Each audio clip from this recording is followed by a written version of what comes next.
All right, in a moment, the exciting conclusion to our pre-recorded interview with Sean D'Souza, joining us all the way from New Zealand over the magic of the internet. Let me do a quick announcement first. Hack West 1.0, you've heard us talk about it, the Wild Bunch. That's scheduled for March 21st through 23rd in the lovely Salt Lake City. You're going to get some training opportunities with Tim Tomes, Fuzzy Knopp, Jordan and Kent from Black Hills Information Security. Tons of villages. There's a wireless hacking village, a voting machine hacking village, a mobile device hacking village. And if I sounded tired with that, it's just think about all the experience you can get doing that. You're going to get keynotes from Dawn Marie Hutchinson, who joined us a couple episodes ago, Eve Galperin. So if you would like a discount because you're part of our family, go to hackwest.org, register, and use the code SWHW2018. And you'll be able to get that done.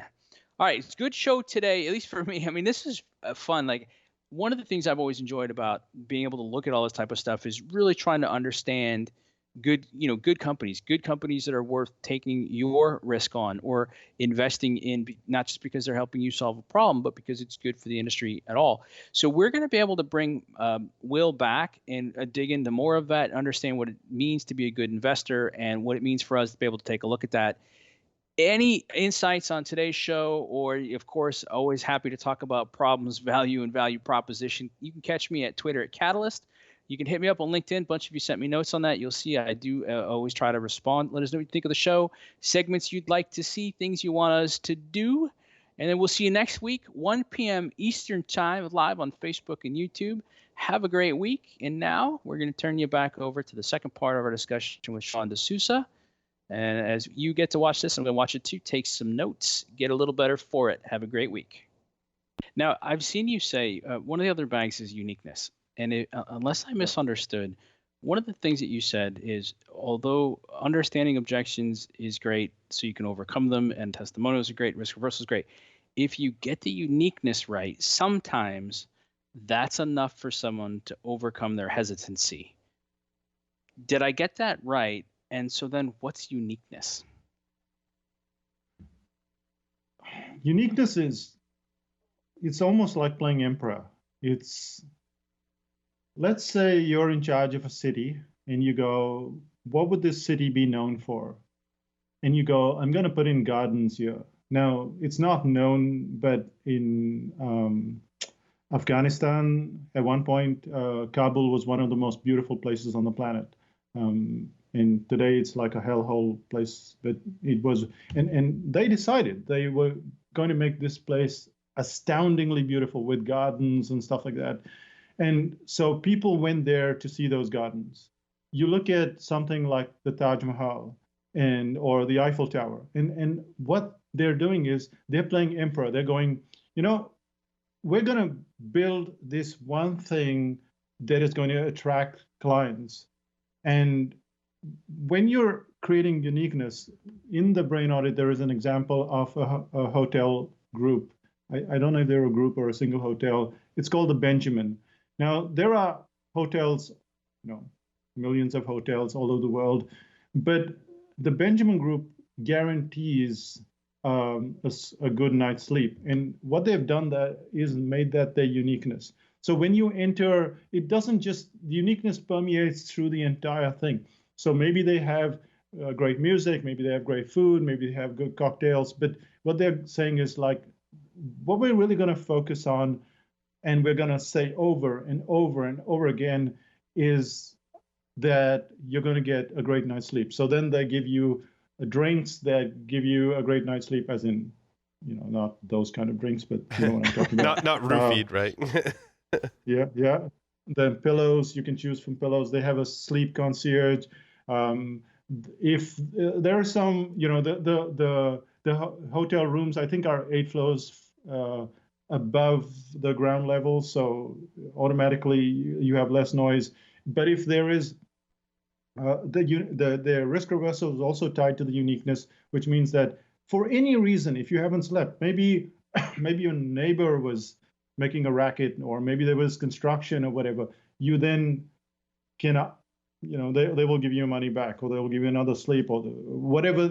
The thing is that the whole thing is tied to what are we going to do? Like when you look at, people talk about things like Volvo. Well, Volvo is just another car, but at one point they decided, look, let's just focus on safety. And then on the other end, something like, Maserati said, okay, let's just make these absolutely stunning luxury cars.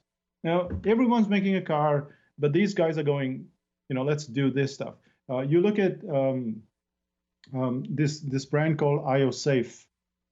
It's a backup software, just like the backup drives you have, and they cost like $300 or something. And you can buy one, or maybe $500. I don't know. They're quite expensive, um, but you don't think, well, these guys just woke up one day and go, okay, let's just build another backup drive.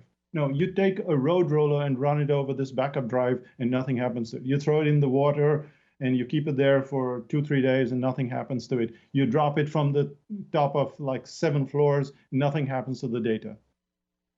That's uniqueness. But these guys decided, look, instead of just trying to be everything to everyone, we're just going to do this one thing really well, and then we're going to say it over and over and over again. And this is the main part of uniqueness. It's not enough to just do it. It's you have to say it over and over again. Guinness used to run version of this uniqueness very early in their marketing, which is Guinness is good for you, Guinness is good for you, Guinness is good for you. And then someone was asked, well, why do you drink Guinness? Do you? And he says, well, I don't drink it because of the advertising. I only drink it because it's good for me. And so uniqueness is more a factor of, okay, I have this coffee mug, and what am I going to do with it that makes it unique? And maybe it's the texture. So everyone knows why they're buying that coffee mug, and that's because that texture. Or maybe it's the design, or maybe it's this absolutely, indestructible handle. I don't know what it is, but the point is that you are going to have to decide, I'm going to focus on this one thing, and then I'm going to drum it over and over again, and I'm going to position it against my competitors. So you go, you can get a coffee mug anywhere. All coffee mugs have a handle, but this handle is indestructible, and we're going to show you how we're going to destroy it. And you pummel it, you do whatever you need to do, and then you show how it's indestructible. So what you're doing is almost re-engineering your company, your ideas towards let's make this unique. And it becomes very difficult for competition to catch up, because you're going down this narrow section that clients find very interesting, but your competitors think, oh, they're just painting themselves into a corner, and you're never painting yourselves into a corner. You look at the brands that do exceedingly well, even smaller brands. One of the reasons why they do it is because their clients, if you ask them, why do you buy Volvo? They know, because of safety. Why do you buy IOSafe? Because you cannot destroy the data. Their clients are like a choir group. You say la, and they go la, and you say ma, and they go ma. And that's what uniqueness should be like. That's how you test uniqueness. If you say, why do you buy a product, and you get a whole bunch of answers, it's not uniqueness. What happens, Sean, then? So let's take the example of the hotel.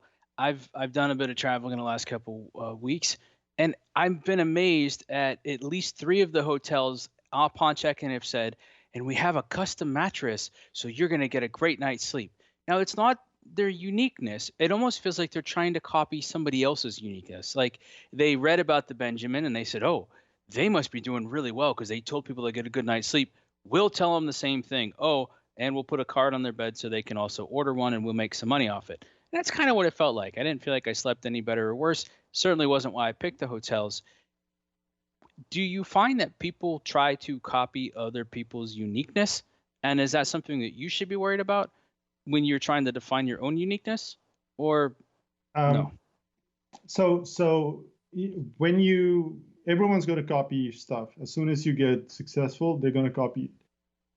But in more cases, what happens is it only points out to the source. So people, there is a certain, what shall I say? There's certain authenticity. Is that what authenticity? Yeah, about so for instance, if I said to you that Macs are really stable computers, does that sound good to you? That sounds right to you? In my own experience, Like maybe not so much. From a marketing yeah, perspective, sure. they're really tough computers. You can throw anything at them, like throw a bottle at them, and they're really tough. Panasonic did Nothing's that. They going had to the Tough happen to them. Books for a while. Yeah. What's that? Panasonic had something called the Tough Book, and like you could, I Yeah. think, Okay. like roll a truck over Right. it type of So thing. yeah. So the thing is that if I were to say that Mac products are very stylish, would you agree with that? Yeah. Yeah. That's Apple's take on things, right? Is it style? Right. So essentially what's happening is that are other people trying to copy the style? Of course they're trying to copy the style. But do you then buy a compare? See, a very simple example of someone who likes, say, an iPhone, right? How do you know that the iPhone is unique for that person? So you say, okay, I'm going to give you the iPhone. Here's the iPhone. And what I'm going to do is I'm going to put a Samsung logo on it. So it's still the iPhone. Would that person agree to put the Samsung logo on it? And the answer is no, because what they're buying is not the phone. What they're buying is not what's in the phone. What they're buying is how the phone looks and what it makes them feel. And so the moment you put the Samsung logo on it, that's it. The uniqueness of that phone is gone. And well, obviously there's a whole chapter and a whole 3-day course on it, so it's not the simplest of things. I'm happy to say I got in on the self study of uniqueness, and I have a lot of work to do, Sean. Yes. You have done a great job at breaking things down, and it always gives me something to think about. And you've been fond, and I deeply appreciate this, of saying, read it once, twice, thrice, go through it, work through it. And so I've been trying to follow your advice with that. And it's the uniqueness to me that was really interesting, because I see so much Me Too-ism in the security market space that I at least wanted to introduce some ideas to people to take a look at it differently. So let's talk for a second. I'll give you a very quick example. Sure. I just started an Instagram account. It's called 6 Spices in a Pressure Cooker. Okay. What's unique about it? You tell me. It's very specific. Yes. And it's the pressure cooker. So I'm taking pictures of it. Everyone serves food on on a bowl, on a plate, and all this fancy food photos. And most of the shots are in the pressure cooker, right? Yeah. And immediately you go, oh, what's the pressure cooker about, right? And yep. so now you've created a uniqueness by just defining, I'm going to just shoot everything in a pressure cooker. And sometimes it's just as simple as that. Now, are people going to shoot pictures in the pressure cooker? Probably. Once you get like 500,000 people following you, then they go, okay, even I'm going to shoot it. But does that take you away from 6 spices in a pressure cooker? Probably not. I mean, you can't control everything. No, it's interesting. It's also funny because I've seen here stateside the Instapot, which is essentially a pressure cooker, is gaining a lot of popularity. So your timing is as usual is fantastic. There's 7 bags. It's called the Brain Audit. Is there something then to be learned? So the people who are in the process of selling, I like to point out, we're all in the business of selling something. Even if you're in an enterprise, you've tried to go get the project, you've tried to get the funding for something, you've tried to sell somebody on changing whatever, didn't work out. You're actually selling a service, you lost the deal. Do you recommend then people kind of go back and look at maybe if they skipped a bag or two, or can you go out of sequence? Like how can they use this retroactively to learn? Ideally, it's very important that you get someone else to look at it because you're too close to it. But a lot of the problems start when the risk really starts. So there's that problem, solution, and target profile, and that gets the attention. But a big chunk, that big chasm, is at the stage of the objections.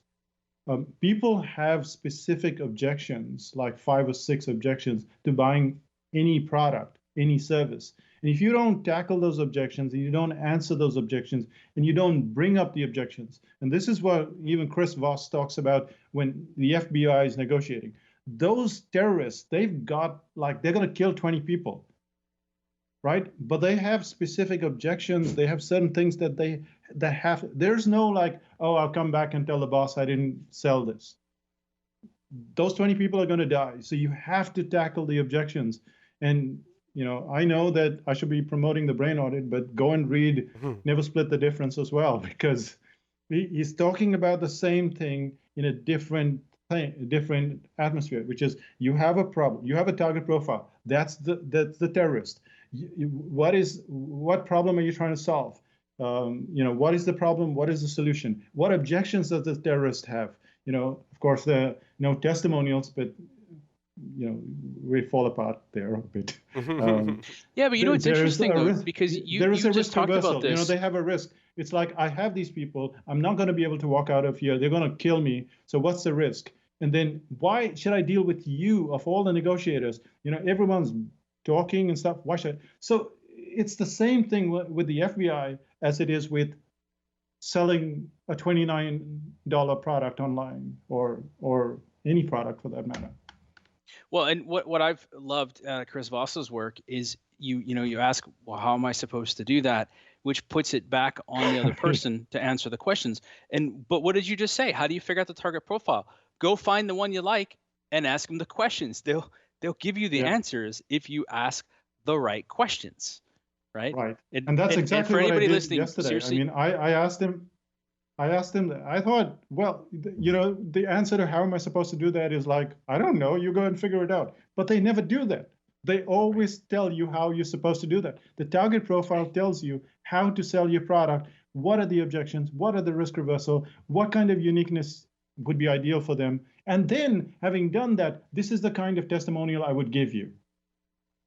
If you want to sit in your office and you want to figure out the stuff yourself, good luck to you.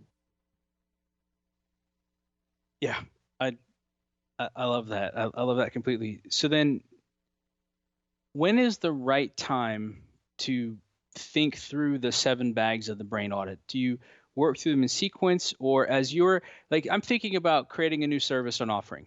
Should I start by creating it and trying to sell it to one person? Should I use some of the bags, sell it, learn, iterate? How do you recommend? I mean, you've launched a bunch of new products. How do you recommend? Where does the Brain Audit fit in that process, or how does it work iteratively across the process? So the thing is that I tend to start with what kind of result am I trying to get, which is the uniqueness, right? I want you to sleep really well. And who's going to buy that? Probably nobody. But then I go to the client and find out, what problems are you having?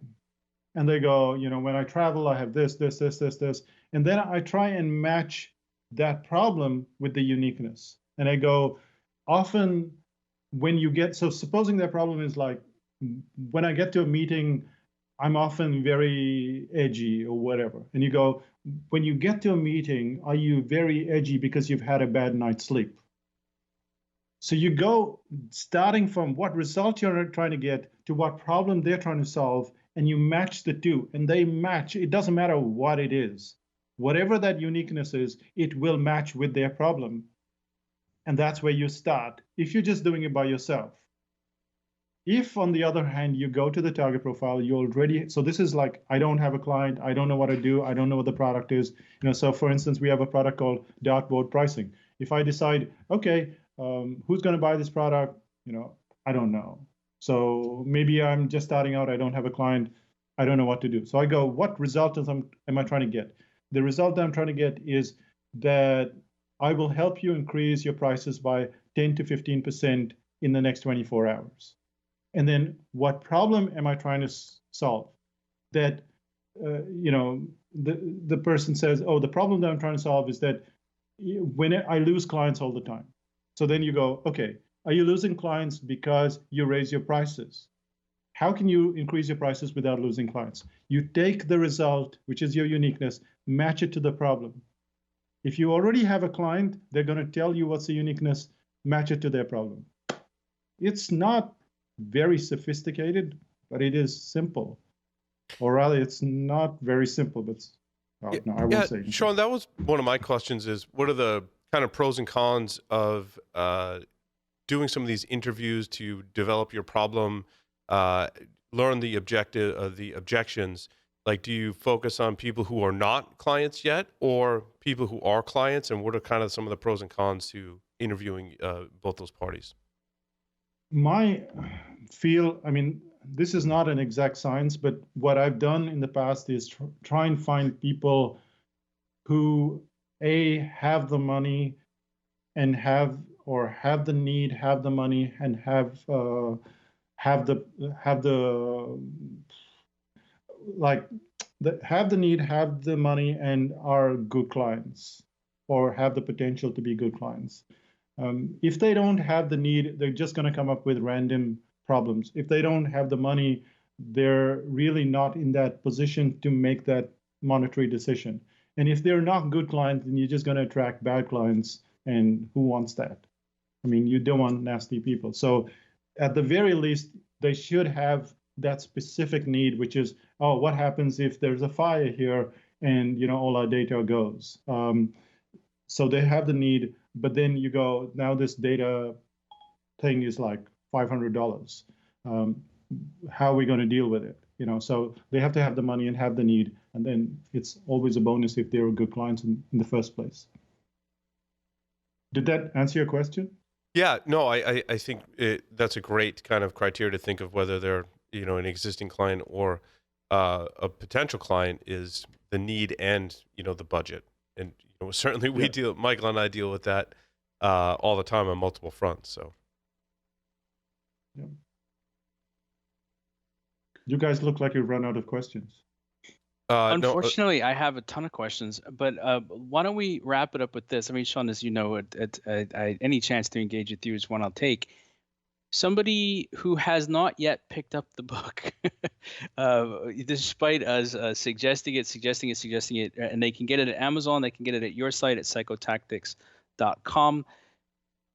What will they find in the book? What's something that surprises you that people like about the book that might help someone else get over their objection to it? And they can listen to it on audio if they're not a reader. What people say consistently is that they don't find it to be different from who they are. They don't find it to be scammy. They don't find it to be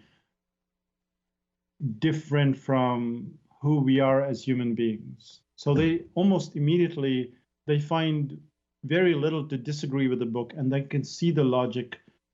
That's the kind of surprise that you get when you read the book, because you think, this is going to be some method, some thing I have to remember. You don't have to remember anything. You just go, okay, this is my client. This is Maria. What kind of problem does she have? What is the, this 6 different things?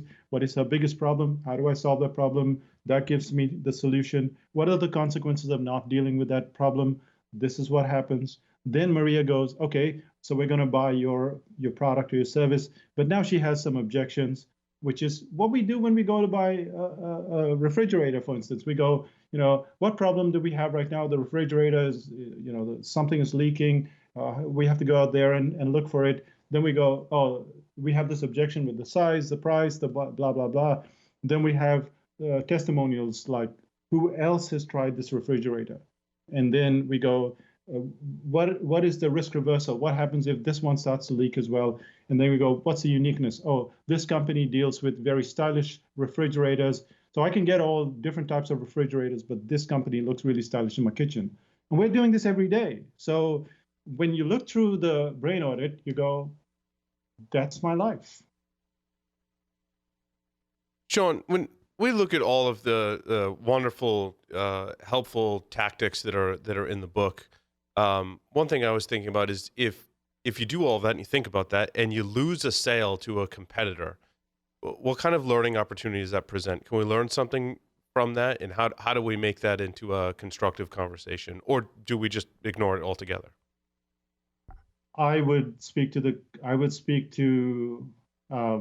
the person who bought the product. Like, for instance, so they bought it from the competitor, and there's a very good reason why they bought it from the competitor.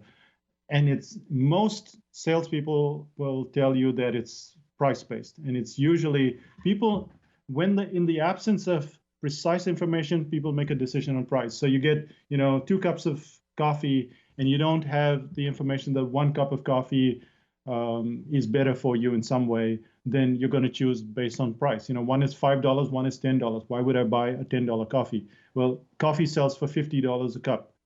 You want to buy it? No. But if you have information about what's in that coffee, you want to buy it. It's that simple. So I would go to the client and go, we lost the sale. That's fine. What was the reason that you chose the other person over us? And understanding that is very crucial. You might even go to the competitor, and speak to them and say, what did you do? And if they're a chatty kind of person, they might tell you. Right. But it's information. It's always the information. When we don't have the right information, we make the decision on a price basis.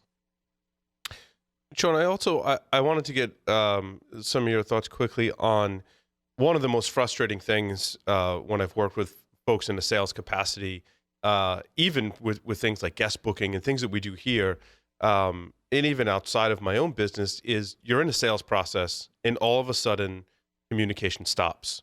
And I think Chris Voss, kind of goes through this in his book, but what's your advice when you're in a sales process and the client just goes completely dark, no communication? Right. And there are issues that they're having, and most often it has nothing to do with you. So this is where follow-up happens. I mean, very many years ago when I was a cartoonist and I was trying to get the attention of Compaq, which is the computer group. And what I would do is I would follow up, and then I would follow up, and then I would follow up, and I would follow up. And then about 6 or 8 months later, the guy called me and he said, come to the office and I want to talk to you. And he took me in front of his salespeople and he said, I want you to meet this guy. And I thought, wait, am I not here for the cartoons? And he goes, no. I want you to talk to the salespeople about what you did, because I ignored you for all of these months and you followed up. And that's why I'm here. So I forgot your question, but the answer is that if you don't follow up, people are not ready to buy when you're ready to sell. They're never in that same, they're very rarely in that same, if you take those circles and you go, both of us are in the exact spot, usually they're floating somewhere away from you. And to get them there, you have to follow up, because at some point their need will match your sale. That's when they buy. And of course, that's when you have to have all the information so that they buy from you and not from somebody else. Sean, when you're trying to follow up on that, then do you go back to those first 3 bags? You keep talking about the problem and consequences and solutions for that target profile? Because I don't think anybody likes getting those emails like, hey, not sure if you forgot about me, just following up. I mean, do you recommend follow up in a way that still offers some value or otherwise elevates it in their brain? I think you answered your own question.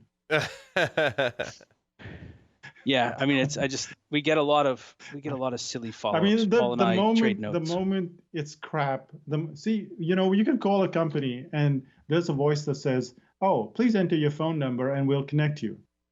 It sounds like a human, right? But it's not a human. You know when people are not on the other end of the line. I don't know how we have this complete bullshit kind of detector radar.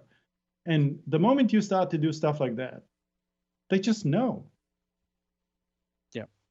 So yeah, I would say follow up, even if you follow up with sales or you follow up with information or you're helpful or you're not helpful or you're just pitching, as long as there is something to show that there is a human there, I would say that conversion would happen more quickly than if it were just an automated system. Now, I'm not saying no to automated systems. We use automated systems.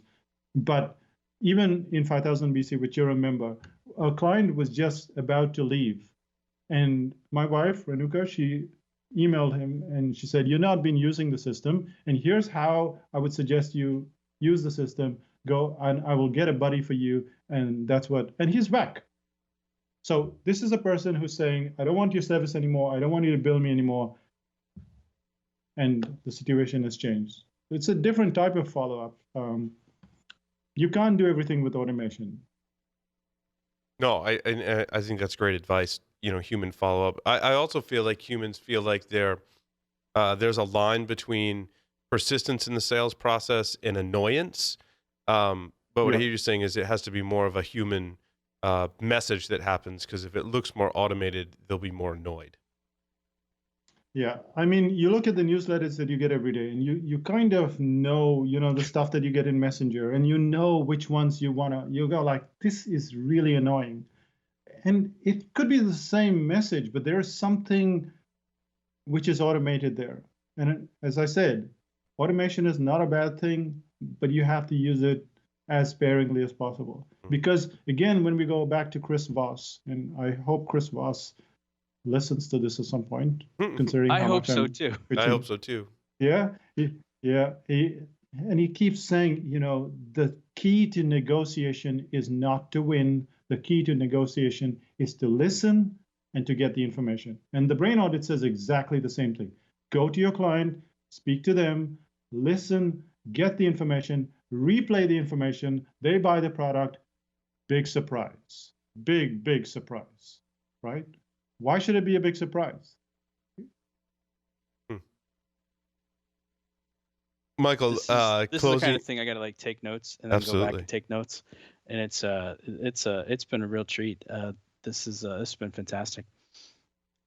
Sean, thank you so much for sharing your insights and your knowledge with us and everybody listening. And I hope that they go out and they take advantage of that. And maybe I'll even see a couple of them in the cave, and we'll get a chance to hang out with them in the cyberspace there as well. Yeah, well, we're coming to despite our, we said we wouldn't come to the US this year, we are. So we're going to be in October in Houston. So there is a kind of landing page workshop there. We might see you there. Yeah, no, I'm it's on my calendar, and I'm actually working to get myself registered for that as soon as possible. And then, as you and I have also chatted, I'm still going to try to make it down to New Zealand at some point to visit you as well. But if I can see you quicker here stateside, happy to do it, and happy to answer any of those questions and keep them going, because I know Sean, a lot of people have written into us to thank us for this recommendation, and they've thoroughly enjoyed the book, and hopefully more will. And thanks again for joining us on Business Security Weekly and sharing your insights. Thanks, Sean. Nice meeting you. Thank you. Yeah, thanks, Paul. Thanks, Michael.